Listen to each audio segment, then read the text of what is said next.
Alfredo va a ilustrarnos con relación a ese tema y otros más, que vamos a hablar de ISIS y de esa región.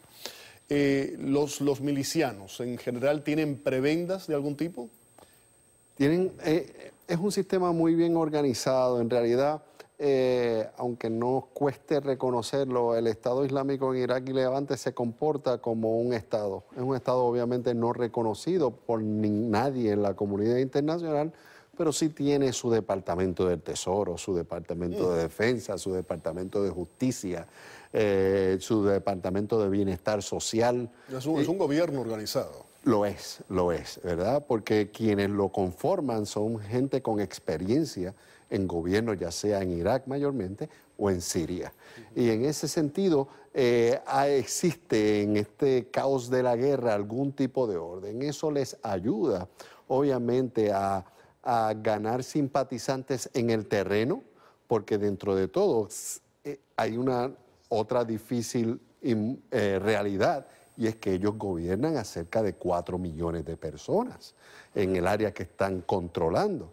Y en ese sentido, tienen que tener algún sistema efectivo. Pagan salarios a todos los milicianos, saben que tienen que importar mujeres para mantener un balance en la sociedad de hombres y mujeres, profesionales, gente de los medios, gente en el sistema educativo.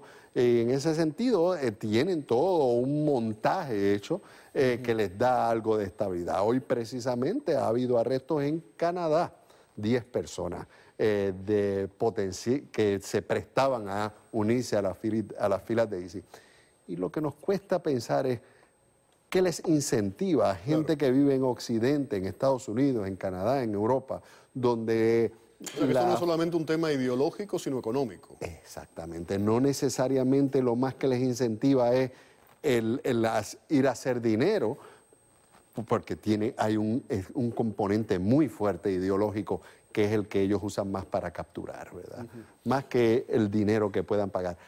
Es significativo para la gente de Medio Oriente o que vengan del África, porque eso sí es salario, pero un salario de $100, $200 a la semana para alguien que viene de Europa, de Estados Unidos, de Canadá, eso no es dinero, ¿verdad? Claro. Estábamos hablando de la seguridad social, que funcionan literalmente como un pequeño gobierno. Vamos a ponerles ahí en pantalla cuánto reciben, por ejemplo, por casarse, cuánto le dan por hijos. Ahí tenemos seguridad social de ISIS. Ahí está. $1.500, Wilfredo, por casarse, le dan $400 por hijo, $65 por lo que es la canasta mensual de alimentos, más 50 mensuales para cada miembro de la pareja. Y esto lo que evidencia es lo que estamos discutiendo, Félix. Hay un orden, hay un departamento del Tesoro, departamentos de servicios sociales, departamento de justicia, departamento de educación, departamento de salud, todo en su lugar para mantener a una operación que comprende inclusive 2 estados, operando en Irak y operando en gran parte del territorio de Siria. Viven además en buenas casas, están habitando, residiendo en muchas de las casas de los antiguos dirigentes de Bashar al-Assad, ¿no? Claro, y de los lugares que van conquistando en Irak también, ¿verdad? Ahora mismo en Ramadi hay residencias, hay edificios gubernamentales, hay facilidades que ocupan. En Siria está quizás más destruido, algo de la infraestructura, pero en estos territorios que se han ganado en Irak hay infraestructura que, como bien dice, pasan a ocupar. No tienen que construirla, sino ocuparla, porque se va la gente mientras ellos se acercan. Hay otros contingentes de cientos de miles que abandonan el conflicto porque no quieren estar en el medio de una batalla entre ISIS y el ejército de Irak. ¿Tienen esclavas sexuales también? Yo no sé si trabaja como esclavas sexuales o simplemente son mujeres que vienen al panorama político donde están y las ponen como mujeres disponibles para ser casadas, pero hacen algún tipo, me imagino, de ceremonia. Lo poco que tenemos de acceso mediático de medios más o menos independientes, sí nos hacen ver que hay una se facilita el que la gente se case o tenga sus parejas, ¿verdad? Como método de establecer eso que ellos quieren establecer, ¿verdad? Lo que tenemos que reconocer y ver, como nos estabas diciendo, es que se han montado y lo han montado muy bien como un pequeño gobierno, ¿no? Si no estuviera bien montado, Félix, no estuvieran gobernando a 4 millones de personas, no estuvieran estableciendo y expandiéndose luego de que Estados Unidos prometió hace 8 meses, el presidente Obama, que iba a decimar y a parar a ISIS. Lo que estamos viendo es que por un lado lo paran y por otro lado se expanden. ¿Por qué pasa? Porque tienen organización, una organización maléfica, terrorista, pero la tienen, ¿verdad? Porque eso es lo que nos está el terreno demostrando. Hay ganancias en el terreno, hay estabilidad, no están perdiendo ciudades importantes, ¿verdad? Raqqa en Siria es una ciudad donde viven 500, 600 mil personas, con comercios abiertos, tribunales, escuelas, hospitales. Y la han retenido por ya más de un año. Claro. Y entonces, retener todo ese terreno en un cierto orden, mientras tiene las potencias principales del mundo luchando contra ti, definitivamente es una muestra de que tienen una organización. Hablando de esa organización, de esa expansión también, ISIS ha explicado lo fácil que sería ingresar una bomba atómica en Estados Unidos. ¿Esto es cierto? ¿Esto es propaganda? ¿Es para generar temor? Y además claro, lo explican claramente. Claro, y si fuera los sistemas, puede ser que a nosotros en Occidente nos dé una impresión de que en Pakistán no hay orden, pero si hay un sistema militar organizado, bien organizado en el mundo, es el sistema militar pakistaní. Y ese es el sistema militar que está protegiendo el sistema nuclear, ¿verdad? El aparato nuclear o la capacidad nuclear pakistaní, y nunca se ha hecho evidente de que esté en riesgo de caer ni aún en los sectores terroristas que llevan operando en Pakistán por muchos años, ¿verdad? Menos nos hace pensar de que ISIS se pueda hacer de algún aparato de este tipo, ¿verdad? Vamos ahora a hablar de Irak. El liderazgo en Irak, ha habido críticas serias por parte del Pentágono, el secretario de Defensa de Estados Unidos, con relación a la incapacidad iraquí, así lo ha puesto.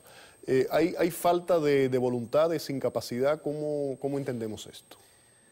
Estados Unidos quisiera darle el apoyo máximo a los militares iraquíes. Lo que pasa es que se encuentra en una disyuntiva donde por un lado sí quiere y puede darle apoyo a los militares iraquíes, pero por otro lado, paralelo a los militares iraquíes está luchando una milicia iraní, una milicia shia, apoyada por el financiamiento, la inteligencia militar y el equipo militar iraní.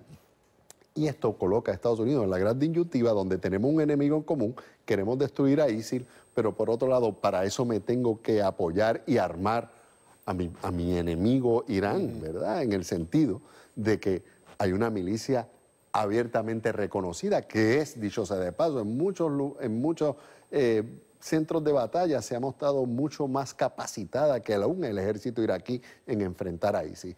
Pero yo me refería a Irak específicamente. Tú estabas hablando de Irán, yo me refería a Irak. Las milicias chiitas en Irak, que están comandadas con fuerzas especiales iraníes, equipo militar iraní, inteligencia militar iraní y financiamiento iraní en alguna medida. Y en ese sentido, en Irak hay dos fuerzas batallando directamente a ISIS. El ejército iraquí, con el que Estados Unidos no tiene problema en apoyar y darle... No tiene problema, pero de nuevo, la declaración que ha hecho el secretario de Defensa, si se lee entre líneas, da a entender como que hay una falta de confianza. No es que no tuvieron la capacidad de detener a ISIS en su avance en Ramadi, y eso obviamente frustró a los Estados Unidos, que están dándole el apoyo y la inteligencia militar y el dinero para detener este tipo de avances. Y ante una avanzada brutal que hizo ISIL para capturar Ramadi, que está apenas 70 millas de la capital, Bagdad, es una muestra evidente de la frustración que sienten los Estados Unidos ante la incapacidad de quien desearían que tuviera la capacidad de tener a ISIS, que es el ejército iraquí, que si no es con la ayuda de las milicias chiitas que operan, definitivamente estuviera quizás el país ya perdido en las manos de ISIL. Wilfredo, vamos a decirle al pan pan y al vino vino. La coalición fracasó, es un fracaso. ¿Qué tiene que hacer realmente para poder detener a ISIL? Tener un ejército efectivo en el terreno. No se puede detener a ISIL a bombardeo puro. O sea, porque, la bota militar sí, tiene que estar ahí, aunque se haya dicho que no. Tienen que estar ahí. Tienen que estar ahí porque Irak no tiene un ejército. Lo acabamos de ver, esa es la crítica de esta semana, la que estamos precisamente discutiendo. Definitivamente prueba una vez más Irak que no tiene una capacidad de un ejército tan fuerte como para detener la amenaza de ISIL, del avance de ISIL. Y ahora, si no hay botas en el terreno, una coalición internacional, sean de Estados Unidos nuevamente que vayan a revisitar el área o de otra coalición que se pueda armar, ISIL va a seguir, como estamos viendo, lamentablemente ganando terreno o estabilizándose en unos sitios. Wilfredo, muchísimas gracias por haber estado aquí en el programa la noche de hoy. Wilfredo Gómez Ruiz, de la Asociación Musulmana de Norteamérica. Vamos a una pausa. Al regreso, los líderes opositores venezolanos, Daniel Ceballos, Leopoldo López,